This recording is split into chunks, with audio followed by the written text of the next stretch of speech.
அனைவருக்கும் வணக்கம். கருப்பன் கோட்டை கணேஷ் பேசுகிறேன். நம்ம பண்ணை வந்து திருப்போணம் டு நரிக்குடி ரோடு, சிவகங்கை மாவட்டம், அருப்புக்கோட்டை அந்த வட்டத்தில் இருக்குது, காரியாப்பட்டி பக்கத்தில். நம்ம வந்து ஏற்கனவே வந்து பல பதிவுகள் மாடு வர்றப்பெல்லாம் பதிவு பண்ணியிருக்கோம். வளர்ப்பு முறை பற்றி பதிவுகள் பண்ணியிருக்கோம். ஒரு பேட்ச்சு நம்ம வந்து முத போட்டது ஈஸ்வரி, கிங்கிணி, பேச்சு. அதில் வந்து அந்த 2 கண்டு நம்ம ஈஸ்வரியோட கண்டு வந்து நம்ம விற்றுட்டோம்.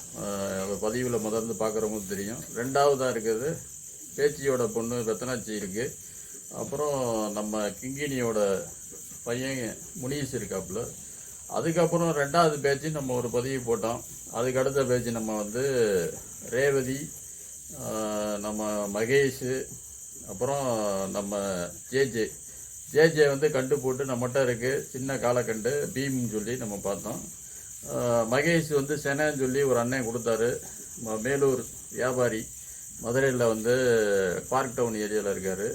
செனன்னு சொல்லி கொடுத்துட்டு நம்ம எவ்வளோ பேசி பார்த்தாலும் இல்லை, நான் கொடுத்த மாட்டேன், திரும்பி வாங்க மாட்டேன் அப்படின்ட்டாரு. அதனால் நம்ம செட்டிநாடு கேட்டில் பூமாரி அண்ணன்ட்ட இந்த மாடை கொடுத்துட்டு வாங்கினோம். அது மாதிரி மாடு வாங்குறப்ப வந்து செனை தான் ஆடு அதுக்கப்புறம் பருவத்துக்கு வரல, அதனால் செனையாக இருக்குன்னு சொல்கிறத கேட்டு நம்ம இவ்வளோ நாள் ஃபீல்டில் இருக்கோம். ஒரு பழக்க வழக்கத்தில் டீசெண்டாக இருப்பா நம்ம அப்ரோச் பண்ணுவோம்னு சொல்லிட்டு பண்ணதில் பார்த்தீங்கன்னா வாங்கி 4 மாதம் வளர்த்து அது செனை இல்லைன்னு டாக்டர் செக் பண்ணி சொல்லிட்டாரு. அதனால் நம்ம செட்டிநாடு கட்டில் பம்ப்ஸில் எப்போயுமே வந்து அவங்க கொடுக்கறது வந்து செனை கன்ஃபார்ம் பண்ணி தான் கொடுப்பாங்க. சொன்னதுலேருந்து ஒரு 15 நாள் முன்ன பின்ன தான் இருக்கும். ஆனால் சொன்ன டைம் செனை கன்ஃபார்மாக இருக்கும். அப்போ அந்த மாடை கொடுத்தாச்சு. அந்த பேட்சில் 2வது பேட்சில் மகேஷை கொடுத்துட்டு இப்போ நம்ம வந்து இப்போ ரேவதி வந்து கண்டு போடாமல் இருக்குது. அப்போ மகேஷை கொடுத்ததுக்கு அது வந்து 2 மாடு இப்போ நம்ம வாங்கியிருக்கோம் புது உறவா. இதுதான் வந்து நம்ம மகேஷுக்கு வந்து வாங்கினது மாடு. வந்து 4வது ஈத்து 8.5 மாதம் சினையாக இருக்குது. மாடு நல்ல குணமாக இருக்குது. கொஞ்சம் வயசு கூடனாலும் நல்ல குணமாக இருக்குது. 8.5 மாதம் செனை மாடு கொஞ்சம் வெளிவாக இருக்குது. அதனால் நல்லா நம்ம இப்போ 2 நாளாக தீவனம் வச்சு பராமரிச்சுக்கிட்டு இருக்கோம். அதுக்கு நல்லா குட்டை, நம்ம இடுப்பு உயரம் தான் இருக்குது. 3 அடி 3.25 அடி இருக்கும். 3 அடி 2 இன்ச்சு இருக்கும். நல்ல குணமான பசுவாக இருக்குது. வந்து நேற்று தான் வந்துச்சு. நல்ல குணமாக நிற்கிது. இது வந்து நம்ம தெரிஞ்சவங்க நிறையா பேர் வளர்ப்புக்கு கேட்குறாங்க. இது நம்மளுக்காண்டி வாங்கியிருக்கோம். யாருக்கும் விருப்பம் கண்டு போட்டதுக்கப்புறம் நல்ல ஆரோக்கியமாக இதை ரெடி பண்ணிட்டு தான் யாருக்கும் கொடுக்கணும்னு வச்சுருக்கோம். அதனால் இது இப்போதைக்கு வளர்ப்புக்கு இருக்குது.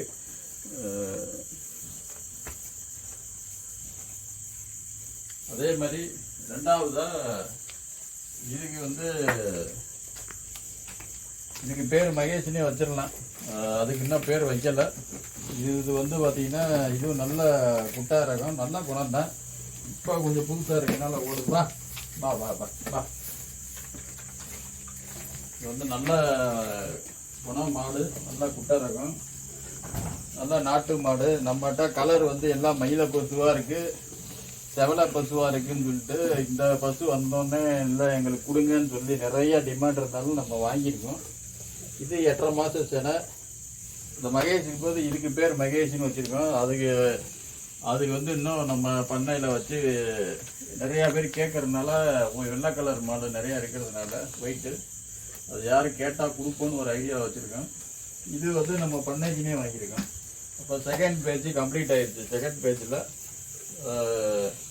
நம்ம ஜேஜே வந்து கண்டு போட்டுருச்சு. ரேவதி வந்து 9 மாதம் செனை ஆயிடுச்சு. இது வந்து 8.5 மாதம் செனை. 2 பேட்ச் எல்லாமே செனை உறுதியாகவும் கண்டோடையும் இருக்கிற மாதிரி நம்ம இப்போ பண்ணியிருக்கோம். 3வது பேட்சில் இதை ஸ்டார்டிங்காக வச்சுக்கிடுவோம், இல்லைன்னா 3வது பேட்ச் நம்ம பண்ணுவோம். அதே மாதிரி பார்த்திங்கன்னா நம்ம அனுபவத்தில் செனை அப்படின்னு சொல்கிறத 100% கன்ஃபார்ம் பண்ணி நீங்கள் வாங்கிக்கிங்க. அதே மாதிரி நாட்டு மாடு வளர்ப்பு வந்து முன்னாடி காலத்துலேருந்து ரொம்ப குறைஞ்சிட்டதுனால பார்த்திங்கன்னா எங்கே பார்த்தாலும் வந்து ஆரோக்கிய குறைபாடுன்றது இப்போ ரொம்ப சர்வசாதாரணமாகிடுச்சு. நாட்டு மாடு பால், குறைந்த அளவு பால், அதுலேருந்து மோர், நெய் அப்படின்னு நம்ம சாப்பிட்டுக்கிட்டு இருந்தோம். அது வந்து ஒரு சத்தான உணவு. அதே மாதிரி நெல் வந்து நல்ல சத்தான நெல் வகைகள் வந்து நல்ல நீண்ட காலம் வளர்ந்து பயன் கொடுக்குற 150 நாள் 180 நாள் வந்து வளர்ற நெல்லை சாப்பிட்டுக்கிட்டு இருந்தோம். அந்த நெல் வச்சு நம்ம இப்போ சாப்பிட்றதில்ல. ஷார்ட் டைமாக 65 நாள் 70 நாள் குறுவை பயிரை வச்சு சாப்பிட்றோம். நம்ம அதை அரிசியாக சாப்பிட்றோம். அப்போ வந்து அதில் ஒரு சத்து குறைபாடு. மக்கள் வந்து 35-40 கோடியிலேருந்து இப்போ நம்ம 140 150 கோடி பெருகிறப்ப வந்து விவசாயம் செய்கிறவங்க குறைஞ்சிட்டாங்க. ஆனால் சாப்பிட்ற ஆள் வந்து அதிகமாயிட்டாங்க. அதுக்கு தகுந்த மாதிரி எல்லாமே டைலூஷன் ஆயிடுச்சு, சத்துக்கள் டைலூஷன் ஆயிடுச்சு. ஒரு ஆளுக்கு கிடைக்க வேண்டிய சத்துக்கள் வந்து 10 பேர்த்துக்கு போகுது. அப்போ வந்து ஒரு 50 வயசு 60 வயசு நெருங்கிறப்ப எல்லாருமே நோய் எதிர்ப்பு சக்தி இல்லாமல் நோயை சந்திக்கிற மாதிரி ஆயிடுது. இப்போ நம்மளோட தமிழர் வாழ்க்கை முறையிலேயே வந்து பார்த்திங்கன்னா தற்சார்பு வாழ்க்கை முறை தான். நம்ம யாரையுமே வந்து சார்ந்து வாழணும்னு அவசியமே இல்லை. யாருக்கும் சம்பாதிச்சு போய் கொடுக்கணும்.